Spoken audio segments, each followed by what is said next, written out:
tsy mana diplôma tsy mana inona tsy mana BPC de maninona izy tonga am'zao toerana zao ny manam-pahaizana ny ministra ny miaramila rehetrarehetra mandady amin'ny dôly any amin'ny any no mitady asy mandondona any amin'ny any no milelaka mandady manam-pahaizana rehetrarehetra Madagasikara ao te hiditra ministra de mandeha écolage de mandady lady de mandokaloka de any am'ty olo ty nangina no sady tsy nahinona feo ireo tompona ndraiky mpanjakana maro teto amintsika nanoloana ny fanapahan-kevitra zay noraisiny Flo Andrajoelina izay manambany manao tsinotsinona tsy manisy asina ny lafiny fampianarana ny hoe nampihana ny tetibola tokony nanampiana ny fampianarana ho alefa no sady omena ny orinasa jirama tsy nahinona feo ireo mahay sy mahafantatra tsara ny lanjan'ny fampianarana toy ny premier ministre lehiben'ny gouvernement Tadisa Christian ny filohan'ny andrim-panjakana maro samihafa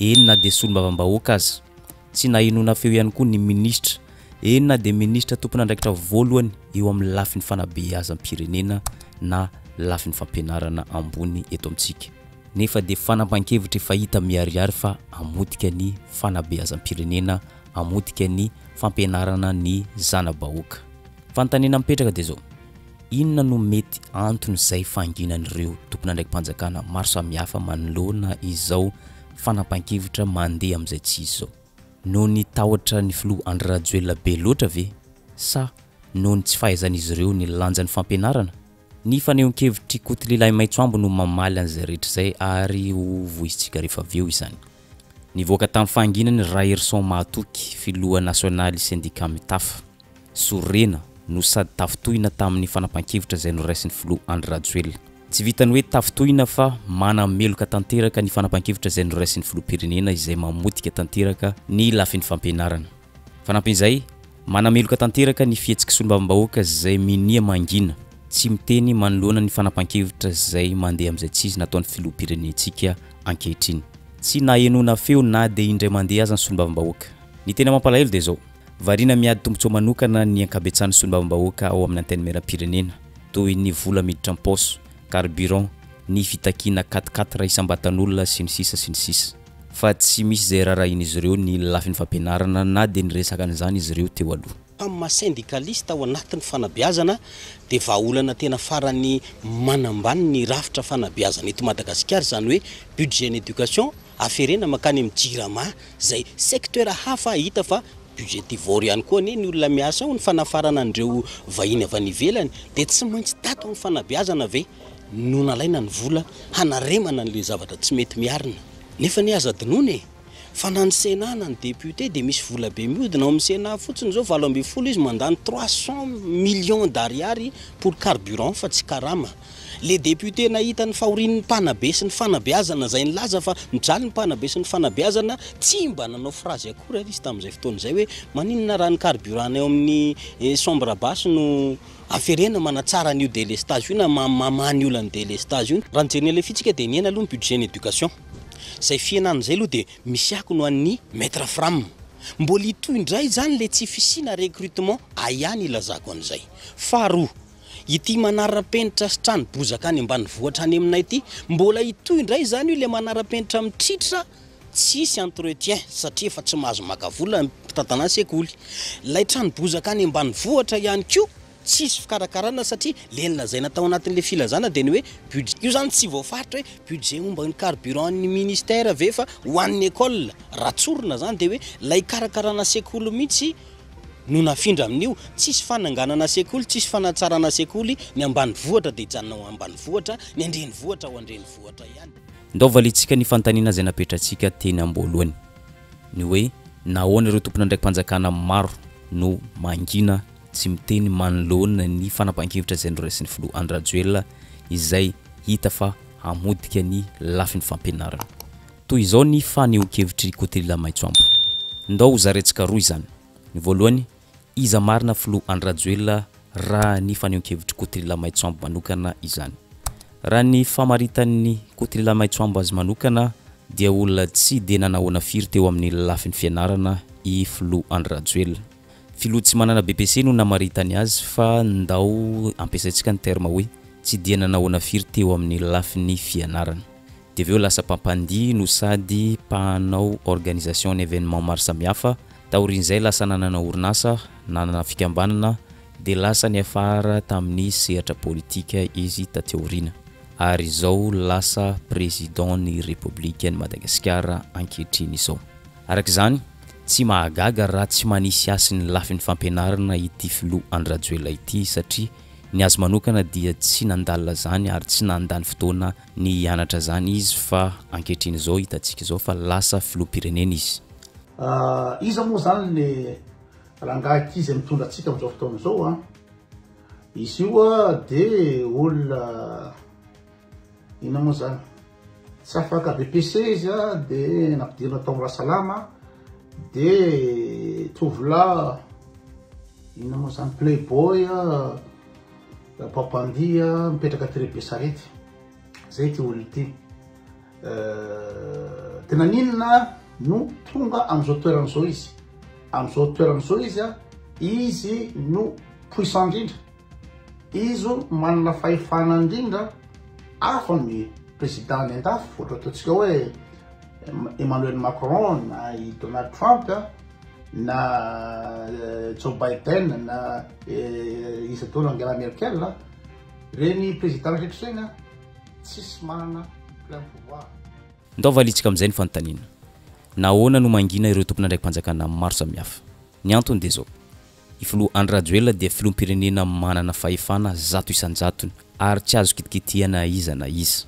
Raha ny toe-java-misy hoy koty lehilahy maitsoampo dia mandoalika aminy daholo ireo ministra manana master manana doctorat miankoka aminy daholo ireo zandary polisy miaramila fitsarana sy ny sisa.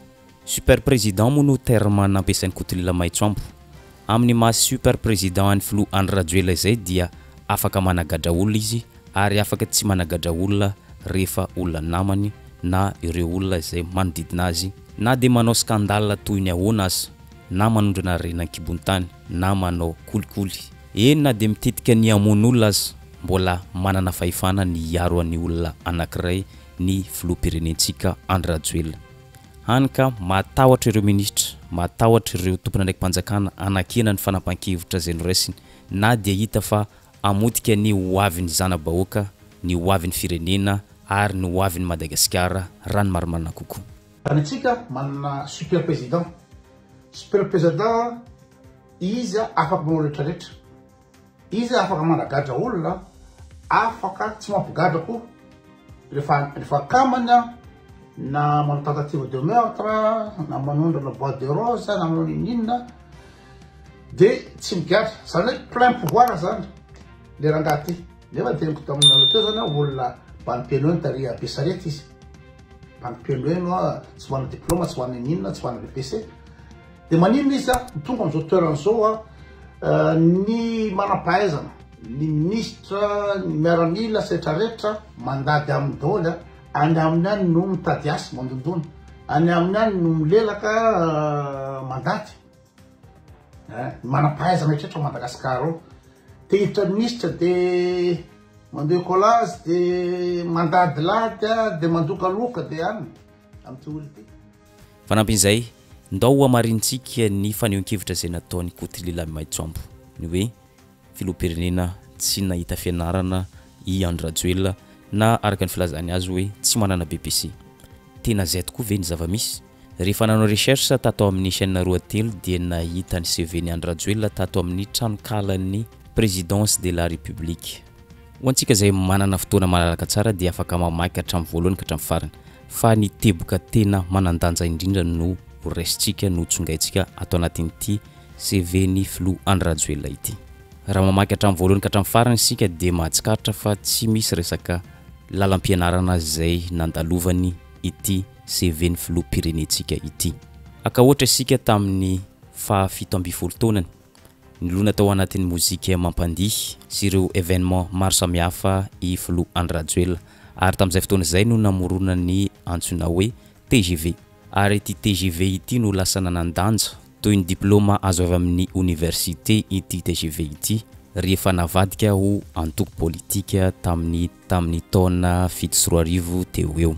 Araka efa fantatry ny rehetra moa lasa be ny tanàn'ny Antananarivo ary ny afara tamin'ny fanonganana ny Andriamatoa Marc Ravalomanana filoha teo aloha. Raha dinganina ny mombamomba azy dia lasa filoham-pirenena tamin'ny 2024 ary lasa filoham-pirenena indray mandeha tamin'ity mandat faharoa ity.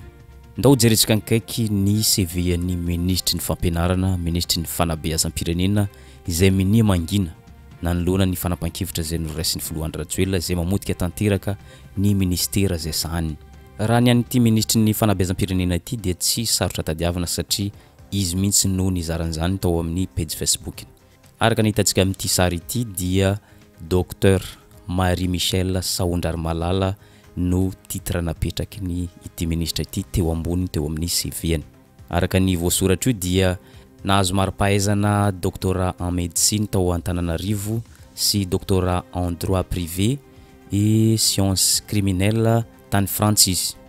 Hitantsika etsy ambany ny traikefa zay nananany toy ny asa zay sahaniny efa mpampianatra teny amin'ny anjerimanontolo, zany hoe mahalala tsara ny lanjan'ny fampianarana izy. Dokotera mpitsabo izy, mpitsara ihany koa ary efa taleny misahana ny lalàna tao amin'ny fiadedian'ny Republika izy. Efa ministry ny fanabeazana, efa mpandrindra ny lalaon'ny nosy ny sisa sy ny sisa.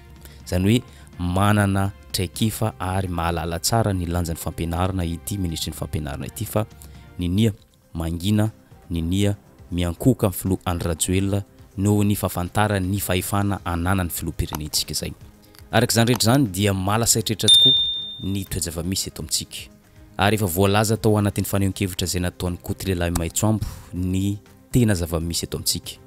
Ny manam-pahaizana, ny manana doctorat, manana maîtrise dia lasa miantehitra tanteraka amin'ny fanapahan-kevitra n'olona tsy nahita fianarana, tsy manana BPC, raha ny terme ampiasain'ny Kotilelahy Maitsoambo no voizitsika.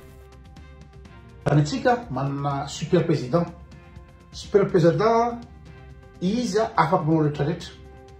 Izy afaka managadra olona, afaka tsy mampigadra koa. Rehefa kamana na manao tentative de meurtre, na manondra la boîte de rose, na manao ninina de tsy migadra. Zany hoe plein pouvoir zany le rangahy ty. Nefa teniko taminareo teo zany olona mpanimpiano tary Besarety izy. Mpanimpiano tsy manana diplôme, tsy manana ninina, tsy manana BPC. De manino izy tonga am'izao toeran'izao ny manam-pahaizana, ny ministra, ny miaramila rehetrarehetra mandady amin'ny daoly any amin'ny any no mitady asy mandondona, any amin'ny any no milelaka mandady. Manam-pahaizana rehetrarehetra Madagasikara ao.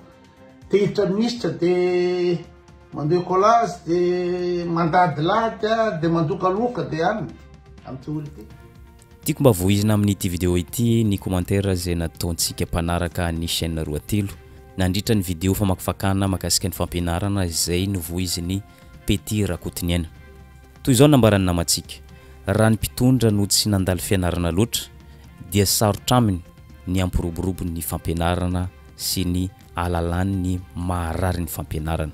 Marina tsy misy analana, tsy misy anampiana zany resaka zany. Tsy magaga raha ny filoham-pirenentsika no manambany, tsy manisy asana ny fampianarana. Satria naninona tsy niankina tamin'ny fampianarana na diplôma ny lalana no laloviny fa lasa filoham-pirenena izy. Araka zany rehetra zany dia mampatahotra ihany ny hoavin'ny zanabahoakantsika, mampatahotra araka zany ny hoavin'ny firenentsika satria tsy androso mihitsy ny firenena anankiray na oviana raha ny lafin'ny fampianarana no maharary, raha ny lafin'ny fampianarana no tsy mandroso. Ary zay resaka zay fa novoiziny Pety Rakotiniaina tamin'ny fandarana manokana tao amin'ny TV+ Madagasikara ary efa no fakafakaitsika teto zany ny fivoizana ny olana sedren'ny mpampianatra, ny olana sedren'ny mpianatra. Raha lazaina fomba hafa dia efa potika tsy misy raisina tsony ny resaka fampianarana eto amintsika. Ary zao ankehitriny zao dia voamay manampitrotraka ny fanapahan-kevitra zay noraisin'ny filoha Andry Rajoelina. Ndao aratsika kely zany fandarana manokana zany zay niarana tamin'ny Pety Rakotiniaina sombam-bahoaka voafidy tao Ikalamavony. Ny kilongam-pianatra mipetraka amin'ny tany sa misy tablapa. Le mandeha ambanivohitra igny Abrahama zao de mitondra vorosagony, gony pekany kilonga lefa miana saby mitondra gony tsiraidraiky hipetrahany. De manao an'io salan'izao ro ataony manora. Tadiko tsara za moa nianatra tamin'ny EPP. niantsy tamin'ny CG, niantsy tamin'ny lycée Mpanjaka. Fa zaho mbola sa nipetraka amin'ny tany zany ny anarako. Niaho nianatra tamin'ny EPP, nianatra tamin'ny CG, nipetraka tamin'ny tablaba. Zany hoe raha amin'ny lafiny zay zany tena misy fiemorana teto Madagasikara. Misy fiangarana zany amin'ny zanaky ny samy malagasy, fa misy fiangarana koa amin'ny samy mpiasa mpanjakana. Dia mpampianatra aloha tena mampalahelo anahy. Raha misy olo verifiasiny amin'ny ty tany ty dia ny mpampianatra. Ny vahiny tao amin'ny télévision TV Plus Madagasikara i Petra Kotiniaina solombavambahoaka voafidy tao Kalamavony. Lany tamin'ny anarany tsy miankina no nafantarany maro azy ka lasa nanohana ny fitondram-panjakana. Tamin'ity émission spéciale ity dia nampiseho izy fa tsy mpilelaka ny fitondrana fa nijoro nilaza ny zava-misy marina satria efa miemotra i Madagasikara fa tsy mandroso indrindra fa amin'ny lafin'ny fampianarana. Arak'izany nandefa afatra mivantana amin'ny ministry ny fampianarana, ministry ny fanabeazam-pirenena, filohan'ny République Andry Rajoelina, Premier ministre lehibe ny gouvernement Tsay Christian. Lohahevitra ray ihany no voaboasana tamin'ity fandarana manokana ity. Dia tsy inona zany fa ny lafin'ny fanabeazana sy ny fampianarana. Marary dia marary ny lafin'ny fampianarana, misedra olana ny fampianarana hoy izy. Mijaly ny mpampianatra hoy izy, maty asina tanteraka ny mpanabe ny zana-bahoaka. Ao ny tsy mandray karama fa ny ray aman-dren'ny mpianatra no miantoka azy ireo. Misy amin'ireo mpampianatra mandray karama avy amin'ny fanjakana fa kely, tena kely izany. Tsy vitany hoe efa kely fa mbola ampijaliana ihany koa izy ireo mandray ny karaman'izy ireo. Mijaly tena mijaly tanteraka ny kilonga mpianatra. Tsy manana W ipetrahana fa mipetraka amin'ny tany. Samy mitonga gony avy any an-tranony avy ny mpianatra kilonga izay mandeha mamonjy fianarana. Tsy vita nefa mipetraka ambany tsy manana W, mbola tsy ampy sakafo, tsy ampy fitaovana enti-mianatra ihany koa. Mampalahelo, tena mampalahelo ny toe-java-misy eto amintsika. Arak'izany mahatsikaritra no sady mahatsapa i Petra Kotiniaina fa miemotra i Madagasikara, miemotra indrindra fa eo amin'ny lafin'ny fampianarana. Mba nianatra tamin'ny EPP ihany ny tenany, nianatra tamin'ny CEG sy ny sisa fa mbola tsy nipetraka tamin'ny tany zany fa nanana W soamantsara izy ireo tamin'izany fotoana izany. Ankehitriny nefa miemotra i Madagasikara satria na ny mpianatra ara tsy misy W azo ampiasaina fa mipetraka ambany. Ny kilonga mpianatra mipetraka amin'ny tany sa misy tablaba.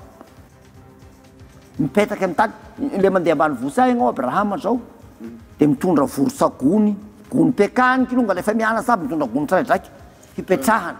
Dia manao an'io misaolan'izao ro ataony manora lo miseh magnazava reka. Tena zavatra sy ny sady misy fiangarana zany amin'ny zanaky ny samy malagasy fa misy fiangarana koa amin'ny samy mpiasa mpanjakana. Dia ny mpampianatra aloha tena mampalahelo anahy. Raha misy olo verifiasiny amin'ny ty tany ty dia ny mpampianatra. Verifiasiny atrany. Tadiko tsara, zaho moa nianatra tamin'ny EPP, nianatra tamin'ny CG, nianatra tamin'ny lycée Mpanjakana. Ngay zany fanjakana aby ny anaranay. Fa zaho mbola sa nipetraka amin'ny tany zany ny anarako. Niaho nianatra tamin'ny EPP, nianatra tamin'ny CG, nipetraka tamin'ny tablaba. Zany hoe raha amin'ny lafiny zay zany tena misy fiemorana teto Madagasikara. Tamin'ny androko nianatra tamin'ny EPP aho nipetraka amin'ny tablaba ihany. Tamin'ny CG aho nipetraka amin'ny tablaba ihany.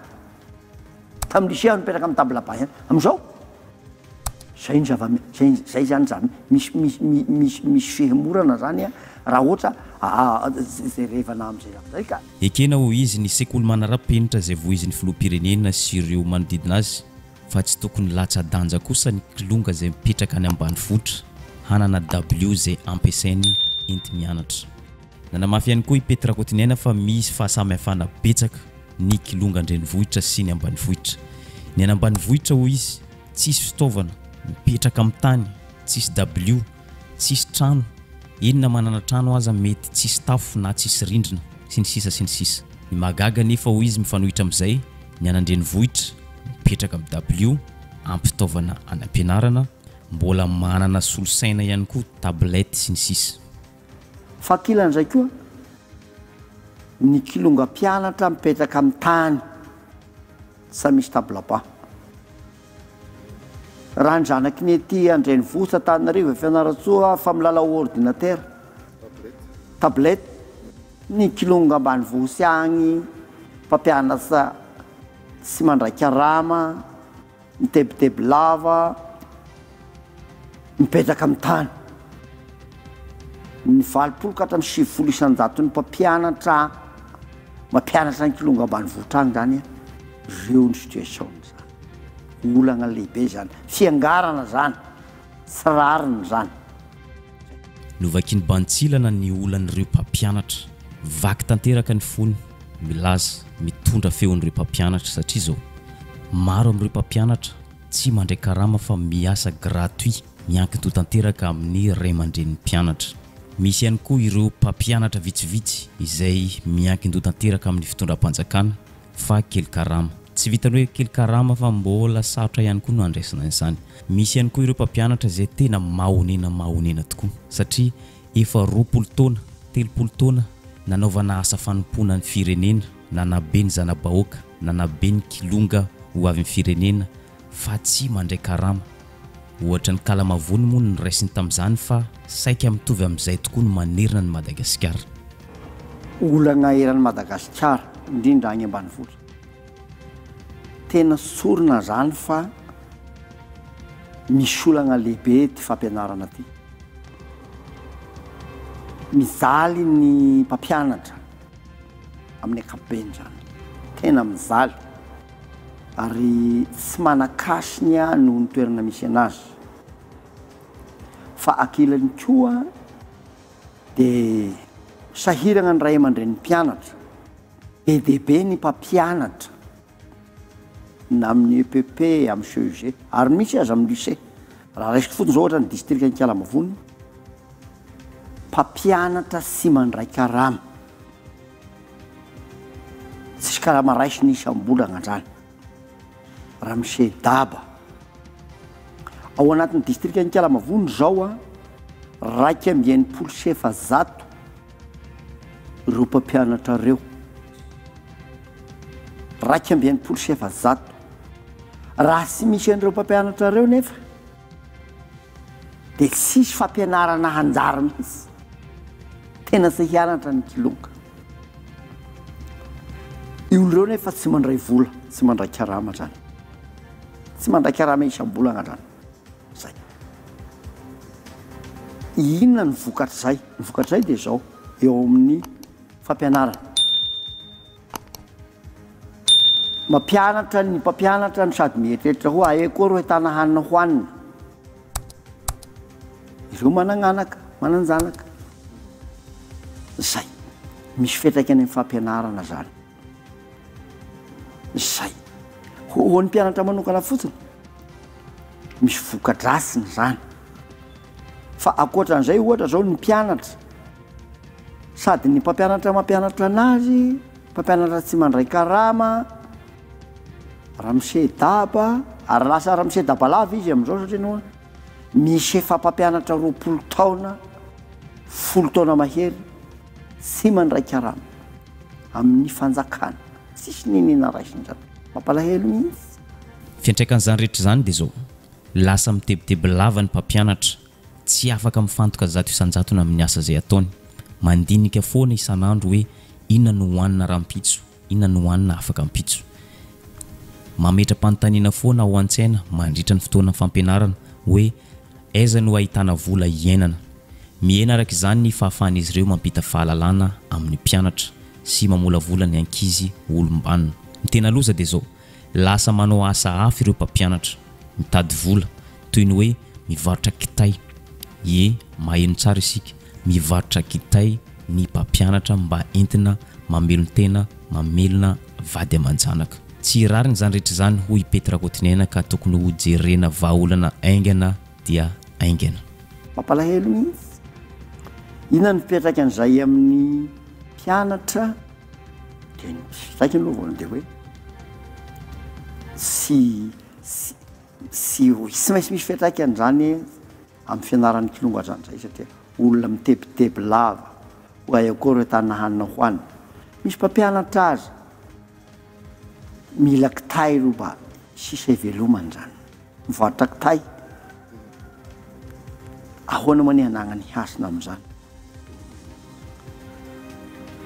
zay no efa iaingan'ny kilonga zany mpampianatra manana sy mandray vola zay. Reo mpampianatra reo a dia be dehibe ny maty na mandeha misotro ronono amin'izy io situation io. Enseignant non fonctionnaire ENF tsy mandray vola karama vola amin'ny fanjakana zany. Mandeha retraite misotro ronono dia mba eritreretinao zay. Ny mpampianatra mandray karama, ny mpiasa-panjakana mandray karama azy amin'ny menimeny. Kely ny karamanay, agnay zao, kely ny pensionnay, vao mindraka reo mpampianatra. Misy 20 taona, efa misy 30 taona nampianarana misy andreo. Ka sy rarin'ireo. Eto dia mitodika amin'ny fitondram-panjakana i Petra Kotiniaina amin'ny maso olombavambahoaka azy.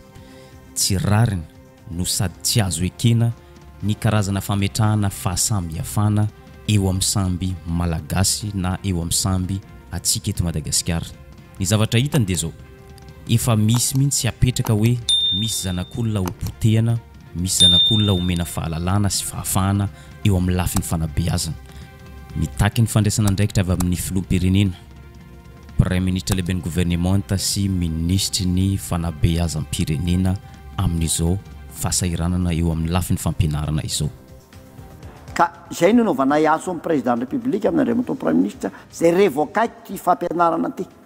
Fa misy injustice mivandravandra. Misy olo mandany mondrokery, mpiasa-panjakana mandany mondrokery, nefa dia maty satria izy tsy mpiasa-panjakana. Ray alina ny mba zay no mba mbondekesiny. Namaty ana amin'ilay izy ana mbola ramosetaby io, na recruté aza izy. Recruté fa mijanona ho contractuel ka maty. Ary amin'izao fotoana zao ny Kalamavony amin'ny taona ty, amin'ny taona ty, ko retraité amin'ny taona ty 2020. Ireo zao raha tsy voareglé atao anatin'ny 2 volana novambra desambra ny situation, satria misy fao retraité amin'ny novambra io. Dia nampianatra 30 taona dia mandray farafahabe ny 3 alina no passion. Mba rariny ve zany? Olona nompony zanaky firenena ty tagnatin'ny 30 taona maty na mivelogna amin'ny misotro ronono 3 alina mba raisina. Tsy rariny zany. Ka tokony hojerevana vahaolagna faran'izay malaky zany zay ka zay. Raha Madagasikara zay misy an'izay ka zay. Zay. Raha vao tsy réglé salan'ny Kalamavony reo 2020 reo. Alohan'ny farany volana oktobra ty tsy réglé reo. Miditra novambra mandeha retraite reo. Dia zay zany retraite hoe contractuel, retraite ramsedab. Fanampy izay nandefa afatra mivantana ho an'ny filoham-pirenena i Petra Kotiniaina. Na dia eo aza amin'ny mampanohana ny fitondrana azy, mpisolelaka ny fitondrana azy, fa tsy maintsy napetraka ny afatra. Ny afatra dia zao, miangavy ny filoham-pirenena, Premier ministre lehibe ny gouvernemanta mba hijeran-kaiky ity olana manjoany ity fampianarana ity. Mba handroso vahaolana aingana dia aingana fa tena marary dia marary ny firenena, marary dia marary ny fanabeazana eto amintsika. Na dia eo aza zany rehetra zany dia nandroso vahaolana i Petra Kotiniaina amin'ny maso olombavambahoaka azy. Ny vahaolana dia tsotra, raiso mpiasa-panjakana ireo mpampianatra izay miasa ny sitrapo, miasa amin'ny foray manontolo, hanabeazana ny zana-bahoaka, hanasoavana ny firenena. Satria izy ireo no fototry ny fampandrosoana, izy ireo no fototry ny famolavolana olombanona ampandrosony ity Madagasikara ity. Ekena ho izy fa misy fandraisana mpampianatra isan-taona fa tsy ampy, fa tokony ampitombony zay. Ka sy rarin'ireo anaovana iantso amin'Andriamantoa filohan'ny République, anaovana iantso amin'Andriamantoa Premier ministre, anaovana iantso amin'ny ministre ny fampianarana mba zay révoquaky ny vahaolagna sotra de zao raisina ho mpiasa-panjakana reo mpampianatra reo zay reo sisa mpandehanana ny fampianarana tsika sy ady hevitra androany manao koly ny kalitenyreo fa sy mianatra ny kilonga raha tsy misy an'ireo sy mianatra ny kilonga zany de ny ray aman-dreny no miatoko an'ireo izao fahasahiragna na fa misy amin'ny ray aman-dreny zao ve ny ray aman-dreny no mbola hiatoko an'ireo misy sekoly anankiray zao raha ohatra atao dimy ny mpampianatra ao raha ihany no mba mety ho mpampianatra mandraika raha mifanjakana ny efatra zany de tohan'ny ray aman-dreny aby salasala am'izay ka zay ny zavatra tena misy zany ny hoe misy fiangarana aloha voalohany amin'ny hoe amin'ny mpampianatra tsy vitany nandefa afatra mivantana amin'ny filoham-pirenena Andry Rajoelina sy premier ministre lehiben'ny gouvernement Ntatsika Christian izy fa nanome sosikevitra mangataka izy mba hametrahana fanamby ao anatin'ity mandat ity ny hametrahana hoe tsy misy intsony ny kilonga mipetraka amin'ny tany na mipetraka amin'ny gony amin'ny tany raha ohatra ka sanatria mbola tsy mahita vahaolana ny fitonam-panjakana toy izao ny vahaolana arosiny Petra Kotiniana mametraka targetra na fanamby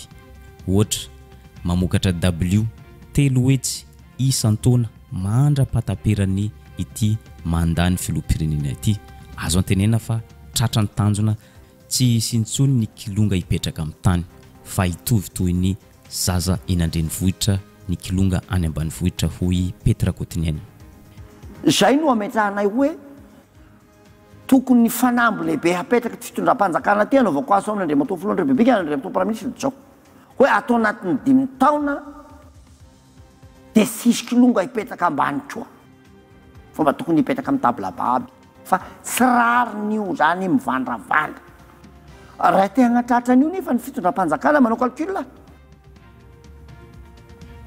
tablaba 3 hetsy isa-taona farafaratsiny zany mba ny 5 hetsy ray hetsy isa-taona no ataon'ny fanjakana hozarana amin'ny sekoly mpanjakana de tratro agnatin'ny 5 taona zay ka mampafantatra an'izay ngay hoe misy an'izay eny zava-dehibe miady ny olo rehetrarehetra hazo sekoly manara-penitra tena zava-dehibe tialain'ny olo tian'ny olo fa zao tsy lasa danja am'izay koa no hoe ty fanaovana mba hipetrahany zanaky ny olo amin'ny tablabany ty mipetraky amin'ny tany le mandeha ambany vosa ignao Abrahama zao de mitondra vorosagony gony pekany kilonga lefa miana saby mitondra gony tsiraidraiky hipetrahany de manao an'io misalan'izao ro taony manora lo miseh magnazava reo tsy tena zavatra sy ny sady nandefa afatra mivantana ho an'ny ministry ny fanabeazam-pirenena ministry ny fampianarana ihany koa isolombavambahoaka Petra Kotiniana hitataratra fa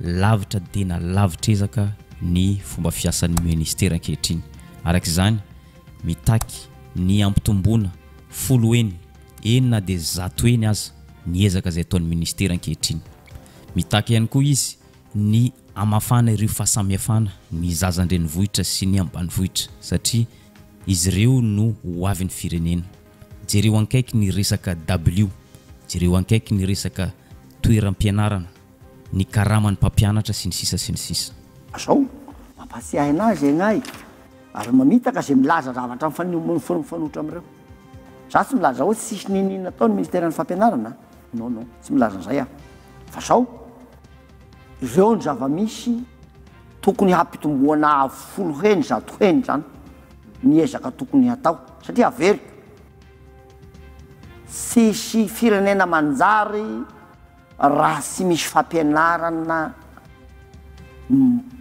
mendrika sisy olo-pirenena vanina raha sisy fampianarana sy fanabeazana mendrika zay ina ny fomba anankiray ilazana fa tokony hitovy ny zoananany rehetrarehetra de fampianarana ty kanefa raha ny zava-misy zanaky ny olo zany efa verina hoe reto zaza fa tonga de ho potika sa ho lasa lavitra zay tsy ekena zay tena tsy ekena zay azay ny pasahivana ny ministeran'ny fampianarana pasahivana ny fanjakana eto hoe misezaka be dehibe tokony atao mikasika an'io tsy voateniko lava be teo mikasika ny tablaba misy PDP ambany vosik'Alamavony agny na otam-pitanàna ny Alamavony eo azy sy apropolo isan-jato ny mpianatra mianatra amin'ny CEG ny Alamavony ao no mipetraka amin'ny tablaba sy apy no mipetraka amin'ny tablaba ny mpianatra ny IPP rehetra ambany vosa agny mipetraka amin'ny tany aby ary mitovy amin'izay amin'ny fivondrongana maro era Madagasikara. Nampatsahy ny fitonam-panjakana izy fa manan-danja eo amin'ny fiainam-pirenena ny fampianarana sy ny fanabeazana. Tsy misy firenena androso zany raha tsy omena lanja ny fampianarana sy ny fanabeazana hoy izy. Arak'izany mbola lavitra no tena lavitra ezaka ny fitonam-panjakana ankehitriny ka tokony anao jeritodika. Ny zava-misy aloha fantatsika tokoa voamarina eran-tany teto ambony-tany fa tsy misy firenena handroso raha sy mandroso ny fampianarana sy ny fanabeazana. Voamarina tsy azo elana zany. Ka anisan'ny zavatra iray tokony hatao hanana anjara toerana tena lehibe amin'ny fiainan'ny firenena ny fampianarana sy ny fanabeazana zany. Raha ny zava-misy anefa dia mbola be ny ezaka atao amin'izy ity. Inona moa ny zava-misy? Hoe misy ny fiangarana. Fanampizay, ekena ho izy fa misy fampidirana mpampianatra isan-taona fa tsy ampy. Iray alina fotsiny isan-taona manerana Madagasikara. Vokatra izay, ohatra ao Kalamavony ho izy, ray amin'ireo mpampianatra 20 ihany ao anatin'ny sekoly iray IPP ohatra no mpiasa-panjakana mandray fanampiana avy amin'ny fanjakana. Ka ny sisan'izay dia miankin-do tanteraka amin'ny vary omeny mpianatra na fitaovana omeny mpianatra entin'izy ireo mivelona amin'ny fiainana andavanandro. Fa ireo mpampianatra ho izy noho ny fitiavana zana-bahoaka, fitiavana ny anompo firenena dia manao tokoa izy ireo amin'ny asany sitrapo. Ny tena zava-doza amin'ity zavatra ity dia zao, tsy vitany hoe efa manao asany sitrapo manasoa ny zana-bahoaka ny mpampianatra zay tsy ao anatin'ny mpiasa-panjakana fa mbola tsy ao anatin'ny base de données any ministera ihany koa. Alohan'ny hamaleko anao ray alina isan-taona zany izy io amin'ny fampianarana. Dia zao aloha io 280 Alamavony io ny ray 400 amin'io 201 dia mpampianatra mpampianatra ana ino moa le zana anazy ana bénévole. Ireo zany olombola tsy tafiditra agnatin'ny base de données ny fampianarana mihitsy. Ireo nefa raha vao sy raisinareo dia misy lycée voakasika an'izany, CEG voakasika an'izany, EPP voakasika an'izany. Dia tsy mianatra tena vao maika sarizary ny fampianarana. Ka ireo olona reo aloha zay ny angatanay ministry ny fampianarana hoe ireo bénévole reo ho ampidirina ao amin'ny base de données ny ministère ny fampianarana. Ray zany zay. Le 1% zany reo zany mizara ny ray. Misy amin'ireo le mpampianatra zany non sub. Efa tafiditra agnatin'ny base de données zany reo. Fa ny apahany sy mbola mandray vola mihitsy. Mazava hoazy moa le ray 400 reo dia tsy mandray ninina mihitsy reo. Fa asan'ny Kristy zany ny ataony. Miasa ho an'ny madinika reo olo reo zany. Fitiavana ny zana-bahoaka. Volontaire zany. Hitataratra tamin'ity fandarana ity fa tena malahelo vaky tanteraka ny fon'ity solombavambahoaka ity raha nitondra feon'ireo mpampianatra izay mitaraina amin'izao fijaliana izay mahazo azy ireo izao. Tsy nipetraka ho solombavambahoaka fotsiny izy fa nipetraka ho mpampahery nanome fankaherezana an'ireo mpampianatra izay manolo-tena manasoa ny firenena, manabe ny zana-bahoaka, manabe ireo izay olom-banon'ny firenena. Fanampin'izay nanome fisaoranareo mpampianatra satria mafy dia mafy ny zavatra iretan'ny mpampianatra ankehitriny amin'izao famelan'ny fitonam-panjakana azy ireo irery miadrera amin'izao fotoan-tsarotra izao. Nataony zany fisaorana zany satria ny mpampianatra rehetra manerina ny nosy dia mampiseho hatrany ny fitiavan'izy ireo ny fampianarana sy fanabeazana ny zana-bahoaka izay ho avy ny firenena. Eto dia misaotra an'ireo mpampianatra reo misy olona mpianatra 20 taogno miaigna amin'izay io condition iainany io, nefa noho ny fitiavany any fampianarana, noho ny fitiavany any zana-bahoaka dia manao ny asany ireo mpampianatra reo. Ka miantso ny fitondram-panjakana sy ankalamavony hany misy an'io fa presque eraky ny Madagasikara. Ahoana ny mba tokony izerevana vahaolana malaky ny handraisana mpiasa-panjakana an'ireo olo reo, satria tena mahakasika ny fiainany firenena mihitsy, tsy rariny mihitsy, satria hisy zanaky ny olo zany hahazo fampianarana tsy zarizary eto, fa hisy zanaky ny olo hahazo fampianarana mendrika. Ka zavatra tsy ekena zany amin'ny fiainan'ny firenena. Izay zany ny zavatra tena misy dia tena misy zany. Ampahafantarina atsika ny hoe tsy rariny ireo zavatra misy. Na dia eo zany fijoroan'ny Petra Kotinena amin'ny masom-bahoaka azy nandefa afatra mivantana amin'ny filoham-pirenena, Premier Ministre, ny ministera isan-karazany dia nampatsahivy ny mpanao gazety ihany fa olony volomboasary izy ary anisan'ny tompona andraikitra nametraka ny filoha Andry Rajoelina teo amin'ny toerana mahafiloham-pirenena azy. Ankehitriny hitantaratra fa tsy mandroso vahaolana fa mitaraina mandroso olana misy eto amintsika. Ny aiky ity solombavam-bahoaka ity fa tompona andraikitra tamin'ny fametrahana ny filoha Andry Rajoelina teo amin'ny toerana mahafiloham-pirenena azy, fa kosa amin'ity émission spéciale ity dia mijoro amin'ny masolombavam-bahoaka azy izy, fa kosa mbola manohana ny filoha Andry Rajoelina araka ny nambarany. Na izany aty zany tiako antanina ny resaka politika satria anareo anisany nanohana mafy nanao izay nampandaniana ny filoha Rajoelina. Eto ianao mitondra ny fitarainana ireo mpampianatra, mitondra ny olana ireo mpampianatra sy ny tontolo ny fampianarana ankapobeny. Nareo teo anivon'ny UPAR no nampandany ny fitondrana misy amin'izao fotoana izao. Andriamatoa Petra Kotinena, resaka politika no resahana, ohatrany lasa mitantara olana indray ianao fa tsy mandroso vahaolana araka ny nampanantenanareo. Zao za dia nampandany ny président de république Andry Rajoelina, ary aho anisan'ny olo mbola mpanohana anazy zao, fa anisan'ny heveriko toy ny asako rehefa nampandany anazy aho dia nandresy lahatra ny olo hoe reto ny zavatra hatao. Ka eto aho zany anotanenao an'izay ny zavatra teneniko mahakasika ny fampianarana ty dia toy ny fanohaniko any président de république. Sa mamitaka anazy aho président ny olo ankalamavony ny Cisco be debe eto Madagasikara eto ny fidenao ny fianarasoa teneniko sao ny ry agn'nkilongana eto i fantanina tsara petraka aty amin'ny farany dia zao. Araka nefa novoizin'ny Petra Kotinena tamin'ity fandaharana ity dia tsy androso mihitsy ny firenena anankiray raha tsy mandroso ny fampianarana. Iarahantsika mahalala moa fa ny filoham-pirenentsika dia tsy nahita fianarana ary tsy manana diplôma. Azo eritreretina ve androso ihany Madagasikara raha mbola filoha Andry Rajoelina eo amin'ny toerana? Apetraka ho antsika tsirairay zany fanontaniana zany, ary zay koa marina ny videontsika androany azadino misabone sy manisy izay many videontsika amin'ny manaraka indray.